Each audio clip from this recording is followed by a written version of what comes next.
Hello, everyone. I'm Kevin Cruz. Welcome to Culture Code.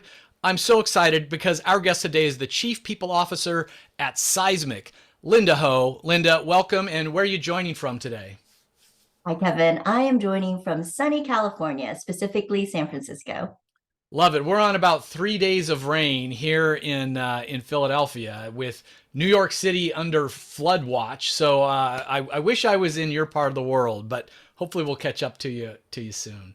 So Linda, let me ask. Just set the context. Anyone who's in tech, anyone who's in sales knows of Seismic, but there's going to be many listeners out there who are like, haven't heard of that firm. So tell us in your own words, what do you guys do? Sure. So here's a quick seismic introduction.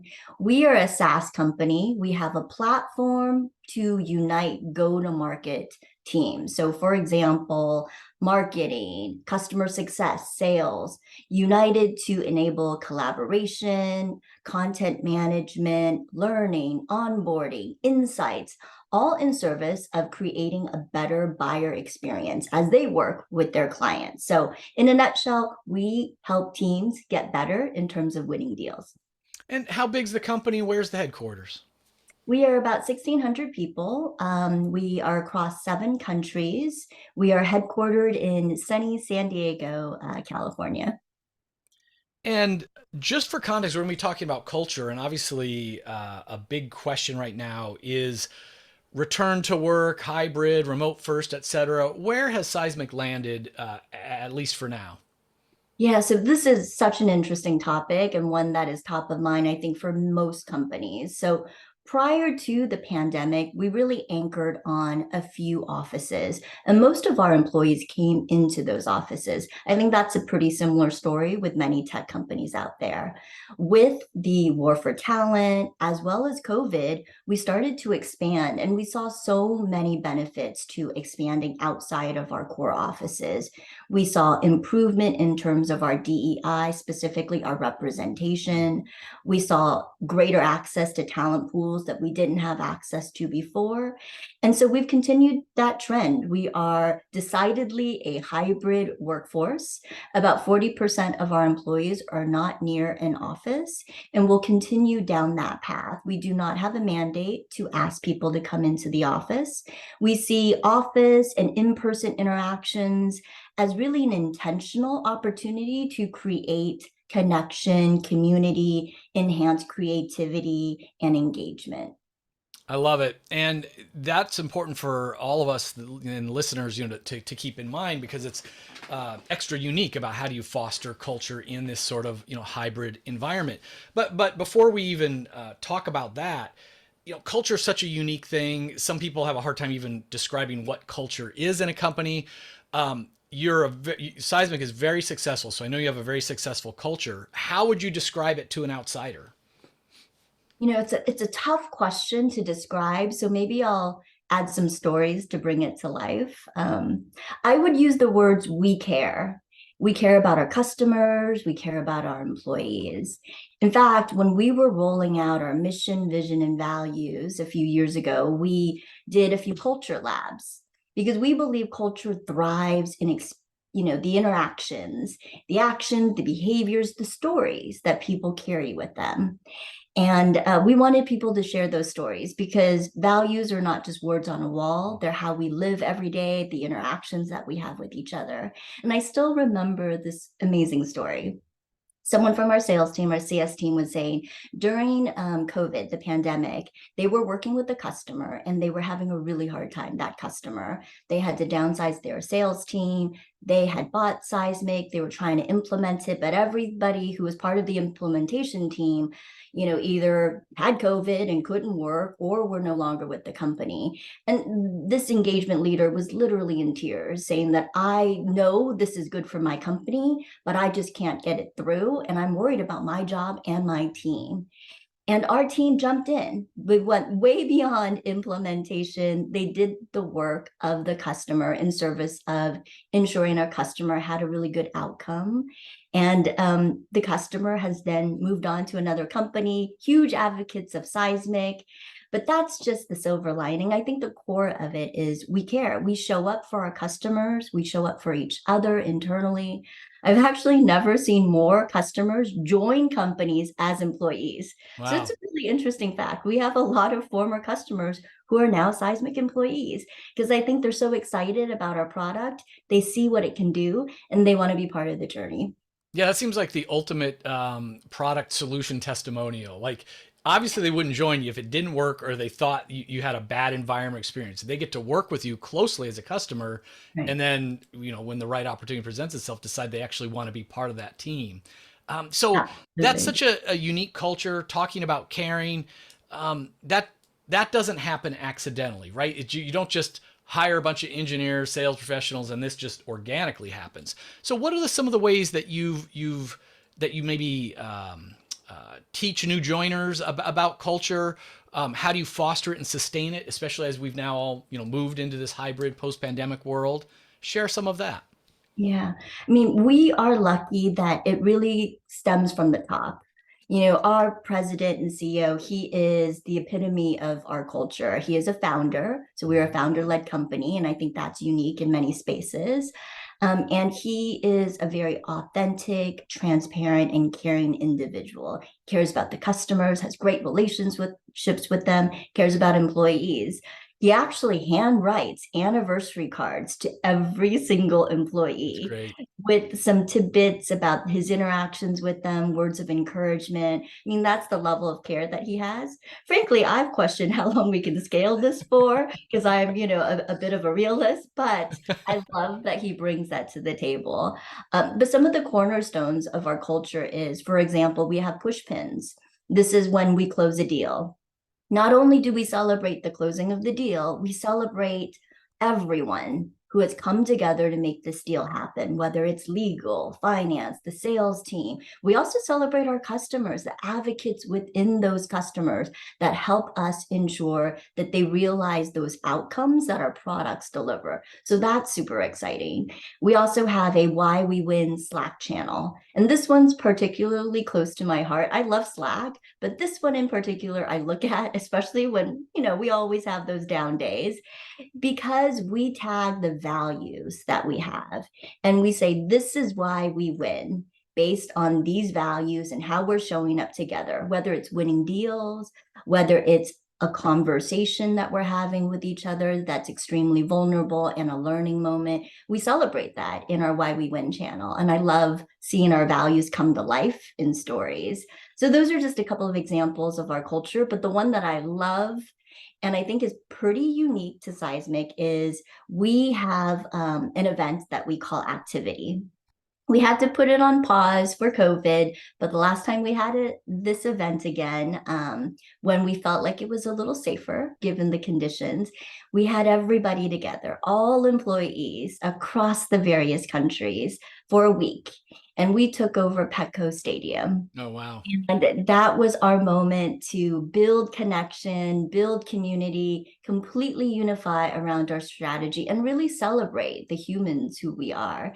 And those types of events really are the hallmark of who we are as a company. And it's an everlasting, impact.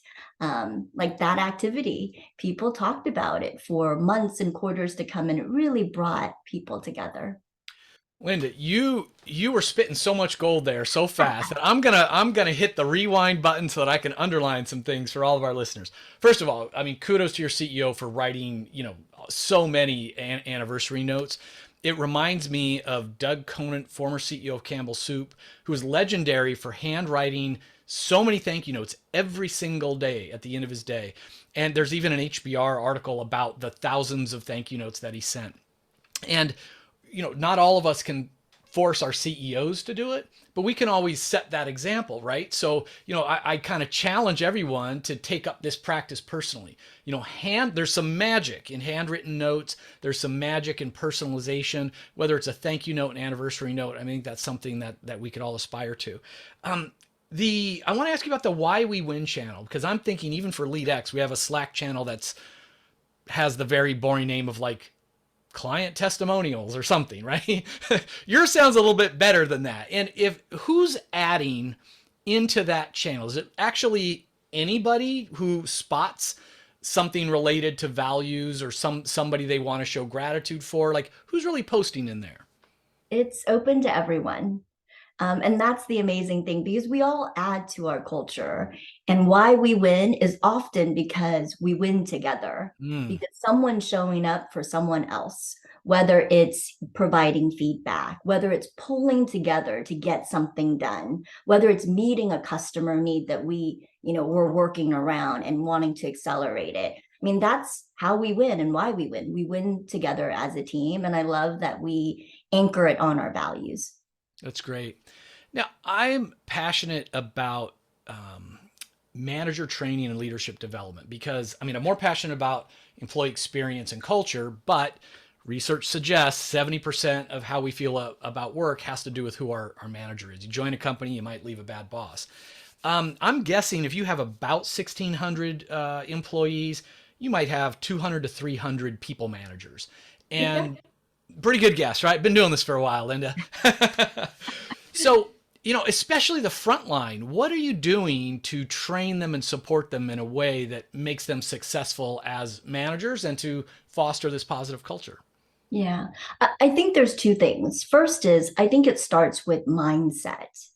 So our employee value proposition is really a growth mindset and a beginner's mind. We want people to join Seismic so they can learn, they can iterate, they can make mistakes and make something better. So the idea of coming to Seismic to be a builder is very core to who we are. And I think that mindset is really important. So we ensure that our managers have that mindset and then we build upon that. No surprise, we're an enablement company. So we use our own product and we have a learning product that allows people to learn, practice, get coaching, etc., within our platform. And we have what we call manager foundations with some core skills that employees can learn and develop, integrated with how we work, some of the policies and practices at Seismic. So Mm. that's sort of foundational for our first line managers. We also have manager forum because I believe that the best way to learn is also to workshop and talk about things. So you can do that in our platform, but it's also quite powerful to do that via manager forums. So those are sort of the building blocks, if you will, of how we enable our first line managers. And how do you know that, like, you're obviously getting business success, which means you're having success with culture. But how are you measuring that? How are you getting feedback about what's going well and where there's room to get even better? I assume you're doing some sort of employee voice surveys or things like that. Tell us about those. Yeah, in fact, next week we are launching our all employee survey. We do it twice a year, and it's fantastic. We have 91% Wow. participation rate, which I'm really, really proud of. Out of all the scores, I pay attention to participation rate because it shows me a couple things. People trust that we're going to take action from the survey. People prioritize it. And the reason they do is because leadership prioritizes it. So the 91% is amazing, and I'm really proud of that score, and I hope we keep it up. We also have pretty high engagement all around, engagement scores, manager scores, etc. The scores just help us understand where to focus. We have action plans from those surveys that we look at twice a year to ensure that we're trending in the right direction. So that's definitely a very important listening channel for us. We also have monthly town halls that our CEO hosts. They are just like him, authentic, informative, timely, and they ensure that we're continuing to share information and cascade throughout the organization, but also listen to what employees want to hear from us, either through reactions via chat or information and sharing that they do as a follow-up to the all hands. And then I would be remiss to not talk about our communities of belonging. We Mm. have 9 of them. They're basically our ERGs, but they cover a whole gamut of different groups. And those are really important vehicles for us to hear what those communities want and need and how certain programs and messages are landing with them. That's great. I really like that you emphasized one of the first things was participation rate, and congrats on those on the 91%. We've been involved in employee engagement, for 30 years. We're the world's largest employee engagement survey, and when I work with companies and see their company reports, I don't look at the engagement score first. I mean, it matters. I always go to participation Yep. because if you have participation that's lower than 80%, it's either that the company's not actioning the feedback. So people are like, why am I doing this? Nothing ever changes. So it's a sign of disengagement. You're not even engaged enough to give your opinions, or it's a sign of low trust. They don't believe that it's going to be confidential. So when you've got a 90+%, which is very rare, I mean, without even looking at the score, I would know that that's a highly engaged workforce with high trust and a great feedback loop. So congrats on that. That's incredible. You've shared so much, Lynn, in terms of, like, already I'm taking notes like crazy, and I think listeners, your peers are going to steal things like the Why We Win channel and other things. But is there anything else you want to share? Anything else that you're especially proud of, or that you've gotten really good results from? Maybe two things. So I know return to work is top of mind for all of my peers. In almost every conversation I have with CPOs, CHROs, this is top of mind. And I'm really proud with how we've actually used our workspace, especially in our San Diego office, which is our headquarters. So we recently moved into a different space. We actually downsized the footprint of what we had before, and we reconfigured everything. So gone is the concept of neighborhoods. Mm. In place, we have very flexible workspaces. And I actually really love the flow of our workspace. So while it's smaller in terms of footprint and frankly, a bit of a cost savings for us, it's actually richer in terms of the flexibility and the amenities and what we can offer employees. So you walk into a bit of a social hub. So you can see who's in the office. Then you walk by meeting rooms, you walk by creative, innovative spaces, and you walk through different spaces that are really based on what an employee needs in the moment, whether they need social time, quiet time, meeting spaces, etc. One of my favorites is the concept of the library, where you want to work with people, but library rules remain, right? So quiet, not a lot of talking. So I love that we've created spaces to meet employees based on their needs and how they work. So if you have a chance, take a look at our site.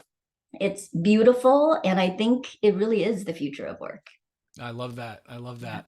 This is a short format podcast, so we don't have a lot of minutes left, but I do want to hit you with some shorter, maybe more fun questions, including, if you can imagine for a second, I give you a magic wand, you wave it, and all your colleagues are guaranteed to read any book you send them or listen to any podcast you send them, and they'll really take it to heart.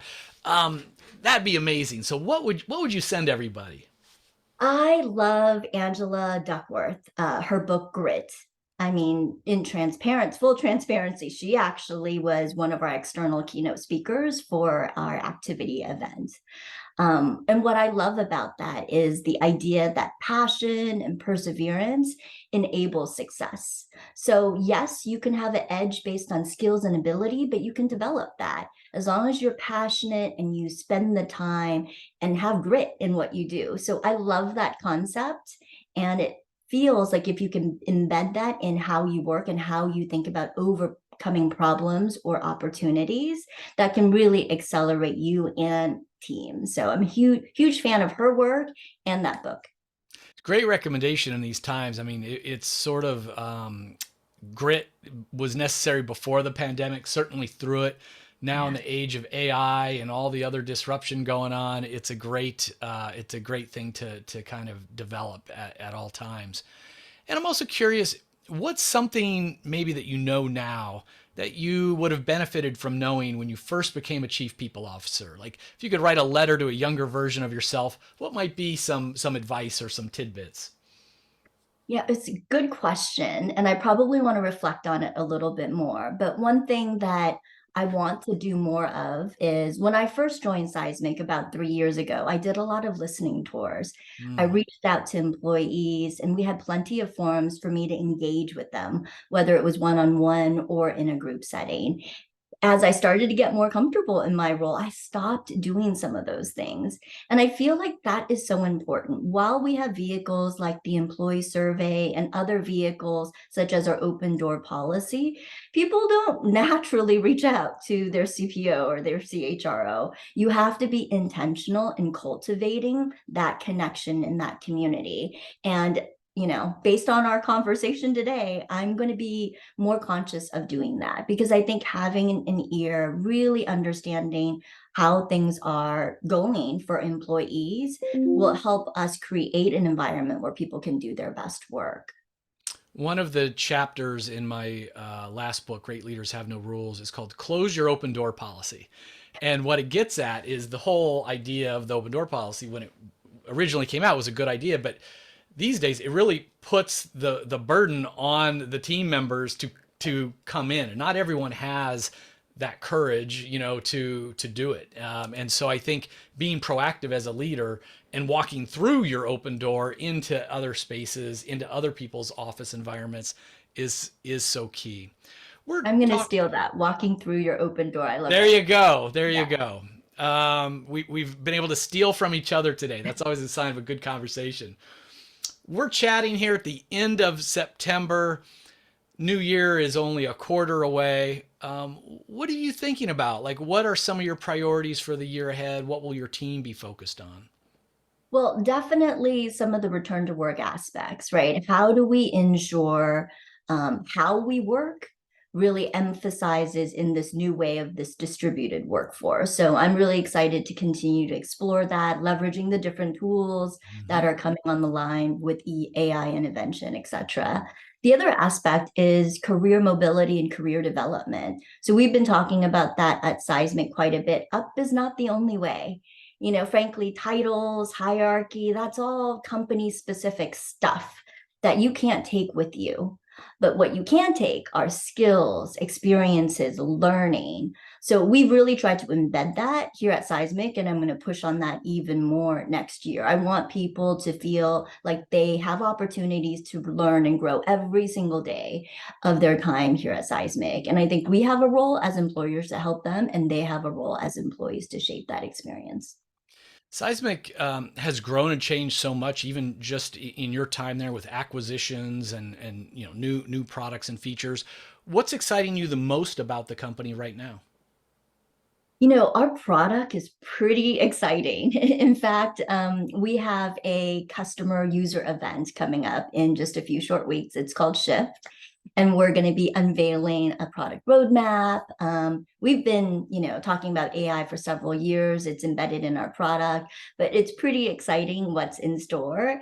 And for me, why it's exciting, I'm in the people business.